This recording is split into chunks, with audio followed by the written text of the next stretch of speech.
Bonjour à tous et bienvenue dans notre compte-rendu matinal. Alors, on a eu une toute petite ébauche de retrait du S&P 500 et je dis toute petite ébauche parce que finalement la clôture est quasiment presque à l'équilibre et donc encore une fois il n'y avait pas grand-chose à se mettre sous la dent, du moins du côté vendeur.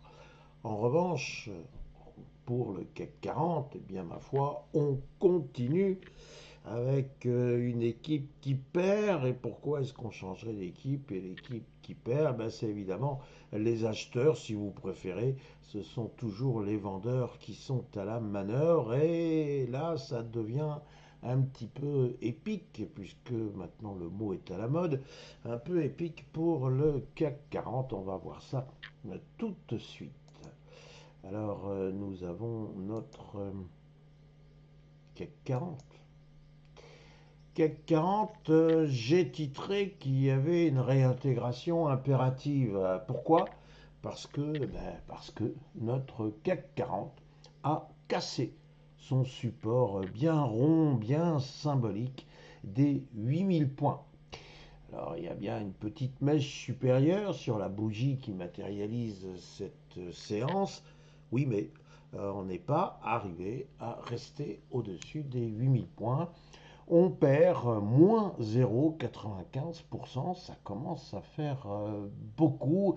Il y a une véritable dérive du CAC 40. Donc, vous pouvez suggérer la poursuite de mon discours, à savoir qu'il est impératif que notre CAC 40 veuille bien réintégrer les 8000 points. À défaut, il pourrait rejoindre un gap dont je vous parle depuis déjà plusieurs séances, qui se situe dans la zone des 7750, 7800 points, un gap qui est quand même oublié depuis déjà un certain temps. Ce n'est pas encore l'hypothèse que l'on peut privilégier, tout simplement parce qu'on voit qu'il y a de nouveaux espoirs de règlement du conflit iranien ou américano-iranien. Pourquoi? Parce que M. Trump s'envole, comme tout le monde le sait, vers la Chine, qu'il va être reçu, on peut croire, en grande pompe, et qu'il va y avoir des discussions. On aimerait bien être une petite souris, mais bon, nous ne le sommes pas, et on aimerait bien avoir le fin fond des discussions entre Xi et M.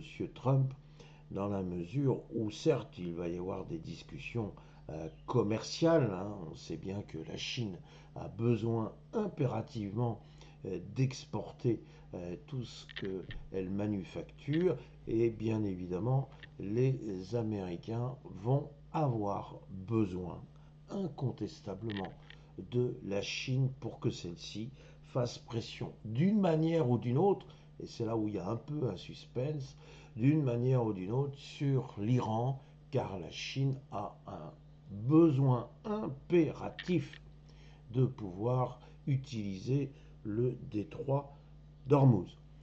Alors, ce que l'on peut craindre, bien sûr, sur un plan strictement humain, c'est qu'il y ait une négociation sur Taïwan et que Taïwan soit en quelque sorte une monnaie d'échange. Voilà, tu m'embêtes pas sur Taïwan, j'envahis Taïwan quand je veux, où je veux, et puis tu cesses de vendre des armes à Taïwan. Bref, Taïwan est bel et bien une appartenance de la Chine. Voilà sans doute ce que pourrait dire euh, le président chinois.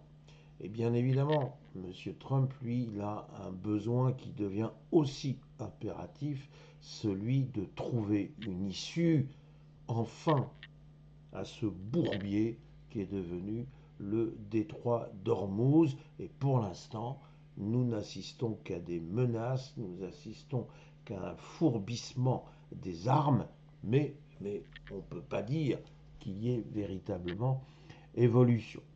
Alors, encore une fois, la communauté financière qui anticipe et qui veut toujours anticiper, eh bien elle anticipe qu'effectivement, il va sortir quelque chose de concret, de bien, de propre entre la réunion la réunion des deux grands présidents qui manifestement se sont partagés le monde. Alors nous allons suivre tout ça de très près.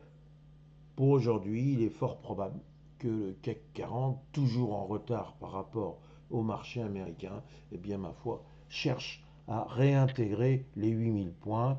J'ai envie de dire, on se contente de peu, certes, mais après tout, pourquoi pas déjà cette petite étape. Maintenant, si j'en viens à notre S&P 500, j'ai titré ridicule retrait. Vous êtes d'accord avec moi? Perdre moins 0,16% après la vertigineuse progression enregistrée depuis le début de la guerre, ça a quelque chose quand même pratiquement qui relèverait de la blague. Voilà, le S&P 500 n'a manifestement pas envie de se retourner. Et les vendeurs qui ont dit ça y est, c'est bon, c'est notre tour, eh ben non, visiblement ils ont été contrés, bel et bien contrés.